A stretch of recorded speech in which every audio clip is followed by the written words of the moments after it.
নমস্কার বন্ধুরা, আশা করি আপনারা সকলেই ভালো আছেন। আপনারা দেখছেন XIU USD গোল্ড ভার্সেস ডলারের ট্রেডিং চার্ট। আজকে 18 তারিখ বৃহস্পতিবার। আজকে নিউজ টাইমটা নোট করে নেন, সন্ধ্যে 6টার সময় হাইলি ইম্প্যাক্ট নিউজ আছে।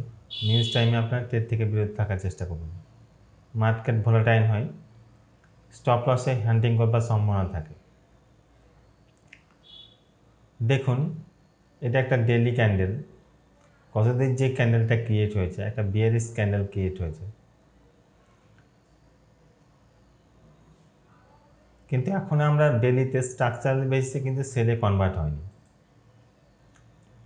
যতক্ষণ না এই লেভেলটার নিচে ক্যান্ডেল ক্লোজ করবে, এই ক্যান্ডেলটার নিচে ক্যান্ডেল ক্লোজ করবে, ততক্ষণ আমরা ডেলিতে বাইরে থাকবো, স্ট্রাকচারাল বেসে বাইরে থাকবো। 3622-এর নিচে যখন ক্যান্ডেল ক্লোজ করে দেবে, 3622-এর নিচে যখন ক্যান্ডেল ক্লোজ করবে, তখন আমরা ডেলিতে স্ট্রাকচারাল বেসিসে সেলে কনভার্ট হব। রিটেস্টে আমরা তখন সেলে দেখব। এখন কিন্তু আমরা বাইরেই আছি। যদি দেখুন, এই যে একটা লেভেল আছে, এই যে একটা লেভেল, এই লেভেলটার নিচে যদি ক্যান্ডেল ক্লোজ করে, এই লেভেলটার নিচে যদি ক্যান্ডেল ক্লোজ করে, তাহলে আমরা সেকেন্ড লেভেল অবধি, এই 3622 অবধি সেল দেখতে পারি।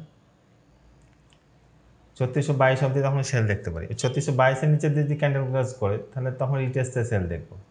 তখন স্ট্রাকচারটা পুরোপুরি ভেঙে যাবে ডেলিতে। ডেলিতে স্ট্রাকচারটা যখন ভেঙে যাবে, 3622-এর নিচে যদি ক্যান্ডেল ক্লোজ করে দেবে, বাইং স্ট্রাকচার যেটা আছে সেটা সেলিং স্ট্রাকচারে কনভার্ট হবে।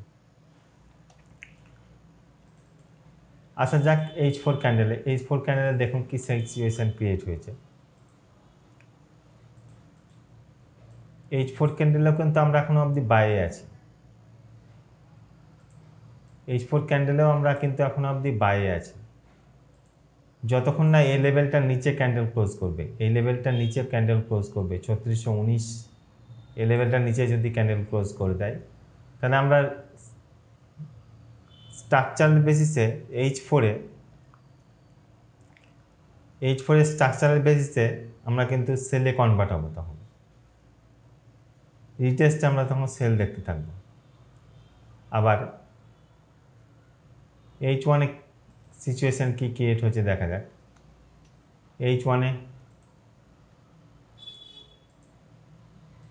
H1-এও কিন্তু আমরা এখনো বাইরে আছি। H1-এও বাইরে আছি।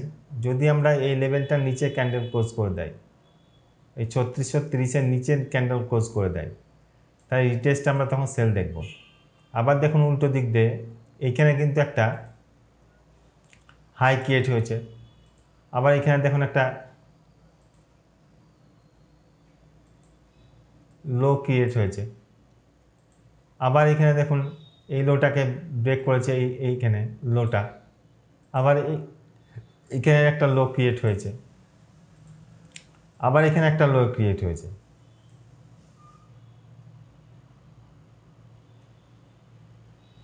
যদি এই 3630-এর নিচে ক্যান্ডেল ক্লোজ করে দেয়, তাই রিটেস্টে আমরা তখন সেল দেখব H1-এ।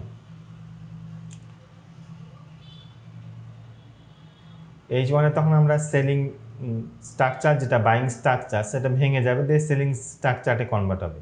আর এই বেসিসে আপনার যদি এই বেসিসে সেল নিতে চান, তাহলে নিতে পারেন স্টপ লসের সঙ্গে।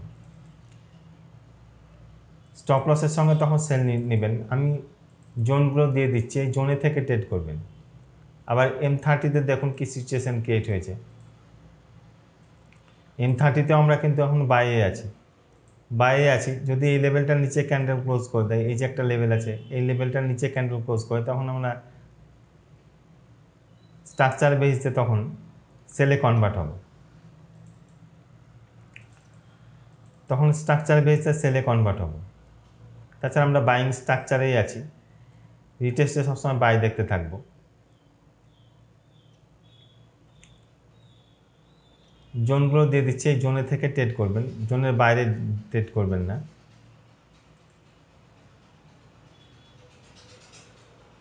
এই জোনগুলো নোট করে নেন, এই জোনে থেকেই ট্রেড করবেন।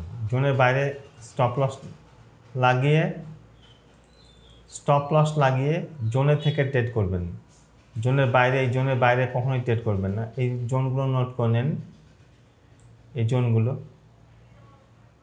কোনটা কি জোন সব আমি লিখে দিয়েছি দেখুন।